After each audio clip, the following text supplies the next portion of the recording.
ఇండస్ట్రీలో ఉండే కొత్తగా వస్తున్న హీరోయిన్స్కి ఏం సందేశం ఇస్తారు? ఇప్పటికి కూడా ఒక మహిళా నాయకురాలుగా మీకు అడుగుతానండి క్వశ్చన్.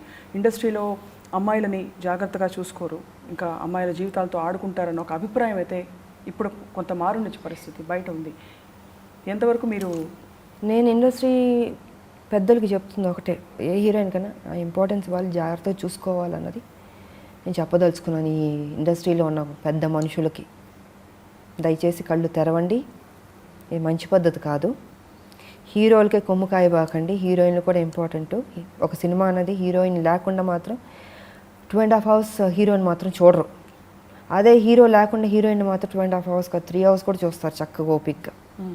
సో హీరోయిన్ ఎప్పుడు పాయింట్ చెప్పారు, బహుశా గ్రహించలేదు చాలా మంది. నేను అదే అంటున్నాను, ఒక్క హీరోని 3 గంటల సేపు మాత్రం చూడలేరు. హీరోయిన్ ఎవ్వరు లేకుండా ఓన్లీ హీరో పర్ఫార్మెన్స్ మాత్రం చూడరు. ఆ హీరో చిరంజీవి అయినా సరే, బాలకృష్ణ అయినా సరే, ఎనీబడి చూడలేరు, అంతసేపు ఓపిక పట్టలేరు జనాలు. హీరోయిన్ ఉంటేనే అందం. ఖచ్చితంగా ఒక విజయశాంతి ఉంటే డెఫినెట్గా చూస్తారంటారు. చూసారు కూడా.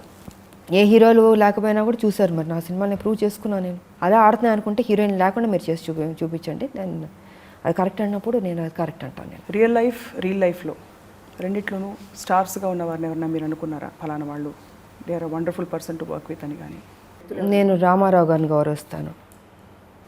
అండ్ నెక్స్ట్ కృష్ణ గారు అంటే ఒక రెస్పెక్ట్ ఉంది. ఇద్దరు మంచి వ్యక్తులు.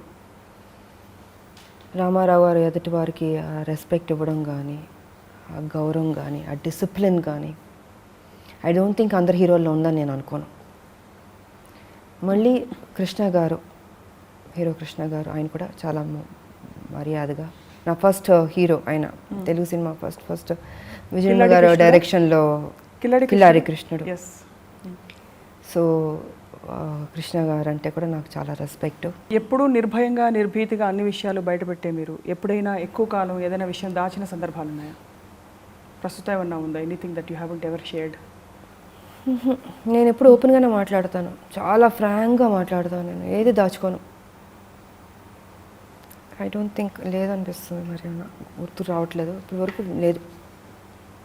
అంటే ప్రజలతోనా లేకపోతే జనరల్గా అసలు ఇంటర్వ్యూస్లో కానీ ఆల్మోస్ట్ అన్నీ నేను చెప్పారు, ఓపెన్గా మాట్లాడి. ఐ డోంట్ థింక్ ఏమీ లేదు. Pretty much everything. అందులో మీరు రాజకీయాల్లోకి వచ్చాక అందులో ఇంకా బోల్డ్గా, అవుట్స్పోకన్గా, ఇంకా ఇంకా ఓపెన్గా మాట్లాడుతుంటాను. రాజకీయాలు కుండ బద్దలు కొట్టినట్టే ఉంటుంది నా మాట.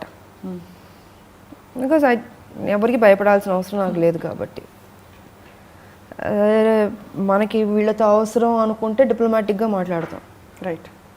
నాకు అవసరం లేదు, అసలు ఏది అవసరం లేదు కాబట్టి ఉన్నట్టు ఏది ఉన్నా కూడా నిర్భయంగా నేను మాట్లాడడం నాకు ఇష్టం. నాకు